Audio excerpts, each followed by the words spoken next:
Oya, sikiliza, ndio hapa mwanachuo mmoja aje hapa. Oya, sikia wewe mwanachuo, sawa? Maisha ya chuo yana mwisho. Maisha ya chuo yana mwisho. Umeona kama mimi hapa natoka mbugani. Natoka mbugani kwetu hapo kumsaidia bi mkubwa kuvuna mpunga. Hapa nanawa ndio niingie zangu mtaani. Mimi napiga ujuzi mpale miaka 3 degree. Umeona? Lakini leo hii nimerudi mtaani na nimewakuta wale washikaji niliowaacha wapo, wana maisha yao, wengi wao wameshanizidi, ishu ya kiuchumi washanizidi, wana miradi yao, wana biashara zao, wana shughuli zao, au sio bwana? Lakini mimi nimerudi na vyeti, nimerudi na makaratasi.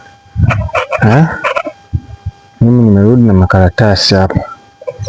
Hapa natoka zangu mbugani, naona huku ni mbugani, huku ni mbugani, huku ni mbugani, au sio bwana?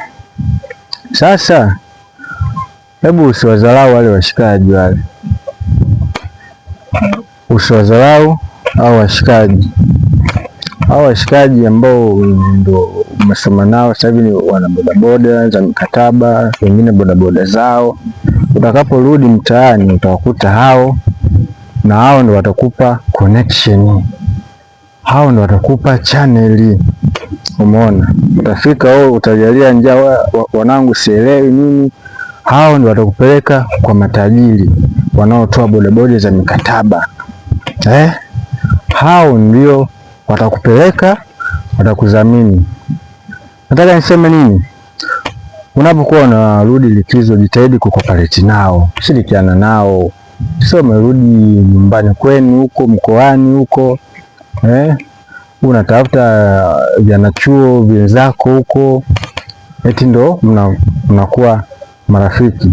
Kopareti nao washikaji uliowaacha, sawa? Kopareti nao, yaani hivyo, kuwa na marafiki wanachuo, lakini kuwa na marafiki wale wa mtaani. Ukifeli hapo unatobolea hapa, au vipi? Hivyo, sawa? Okay, sawa bwana. Mimi na degree zangu nimeziweka kabatini, nasubiri ajira.